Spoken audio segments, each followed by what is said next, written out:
Hey everyone, welcome back to another whiteboard video. Today I want to talk about why you can't feel and really target your lower pecs, and as a consequence of that, why your lower pecs might not be growing. A lot of people have a really easy time feeling the stuff sort of on the top of the pecs, but the lower pecs seem to avoid some people in terms of their ability to target them. So first things first, what might be the main sort of issue? Well, when we look at the anatomy of the pecs, and if you've seen my upper pec video, you've seen this diagram, but I'll just redraw it here. The upper pecs sort of run from the clavicle this way and the sort of top of the sternum this way. The middle pecs run from basically all along the sternum, and they run kind of upward in this direction.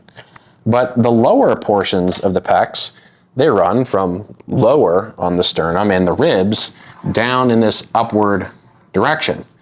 And so many people rightly assume that anything that is kind of more done at a decline angle, like a dip or a decline bench press or a decline fly, will be specific to these fibers. But a lot of people, even with that information, even doing all of those different decline variations, they either don't really feel their pecs, get sore in their lower pecs, and they mostly feel still stuff in the upper portion or maybe the front part of the deltoid. And while all these tissues do function together in the different kinds of presses, the reason I think that people have a tough time targeting the lower pec is really from a lack of understanding of what one of their main functions is, which no one really seems to be talking about. And that, I think, is born of just looking at a photo like this. When we look at a photo like this, you look at an anatomy diagram, you just kind of see this fiber direction and you really don't have a full picture of what the lower pecs are capable of doing. So what might be an important piece to this puzzle that we're not really seeing? Well, to figure that out, rather than just simply doing decline motions, we need to actually understand a little bit more about the anatomy, and I want to show you all exactly what I mean on my skeleton model now. If we look at these fibers of the lower pecs here, imagined in yellow, again, upper pecs, middle pecs, lower pecs, they run in that sort of downward direction. So a lot of people, what they'll do is they'll do the decline press, rightfully so. But what a lot of people don't realize is what in essence can be considered the primary function of the lower pecs, which is not just to move the arm, but which is also to move the whole shoulder girdle. So what do I mean by shoulder girdle? Well, many people, when they say shoulder, they're referring to this joint right here, i.e. this ball and this socket, and movement of that joint kind of looks like this. But the shoulder girdle includes three bones: the collar bone, the shoulder blade, and the upper arm. And because the lower pecs attach from the upper arm to a nice anchor point here down on these ribs, they're capable of moving all of these three bones simultaneously, not just this upper arm bone. So a lot of people will just be moving their upper arm rather than the entire shoulder girdle. So I want you all to watch and sort of imagine the length change that happens in these fibers, the lower pecs, when we just move the arm, right? It's basically just the change in distance from here to here when we're doing something like a dip.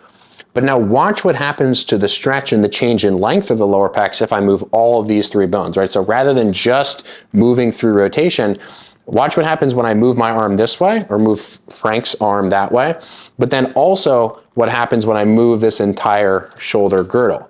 Right now we're getting a much clearer picture of how much more we can stretch these fibers because we're taking all of these bones together and we're not just pulling the upper arm back, which still obviously is important, but we're also emphasizing this sort of shrug upward and backward of all of these tissues together. Look how much more that length changes. It's like a direct one-to-one. I'm pulling all this stuff back and all these fibers are getting stretched.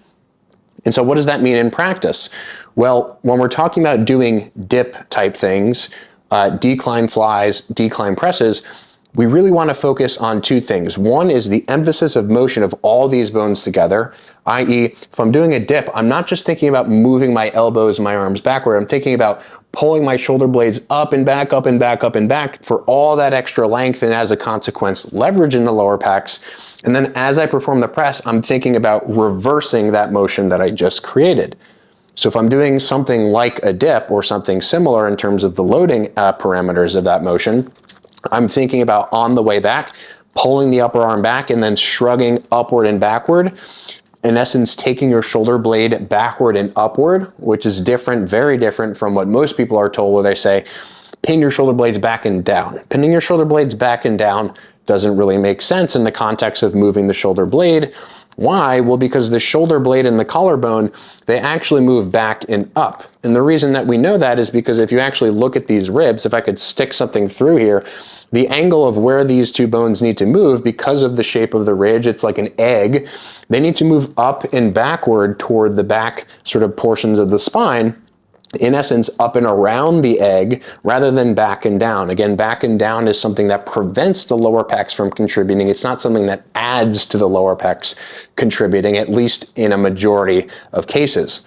So if you're doing a dip, if you're doing a decline press, my advice for you is not just to think about pulling the arms back, and specifically not to think about pulling the shoulder blades down, but rather to allow this upward and backward shrugging motion to occur as you go through the dip, and then reversing that out. And imagine that you're not necessarily pressing through the arm and through the hand, but more like you're pressing through the armpit, right? Because this is the armpit space, and thinking about moving the armpit space backward and upward, and then subsequently downward and forward, that's going to be something that allows this entire shoulder girdle complex to slide and move. And as a consequence of that, what will allow a ton of length change and recruitment of the lower pecs. So the next time that you want to train your lower pecs, think about it not as a motion through the arm, but as an integrated motion through the arm, the clavicle, and the shoulder blade all together. And to do that, we think about loading upward and backward, but we're thinking about controlling a shrug upward and backward, and then reversing out of that shrug, again, driving our armpit sort of down toward the nipple line as you go through any motion that is decline in nature. So if you have any questions about this, if you want to learn more from me, you can find a ton of cool information, a free course, in fact, in my free community online, and go to the link in the description to join. There are a ton of people in there asking great questions, posting up videos, posting up programs, all those kinds of things. So if you found this interesting and you want to sort of be around a community that is also interested in these things, join in the link in the description below, and I'll see you all in the next video.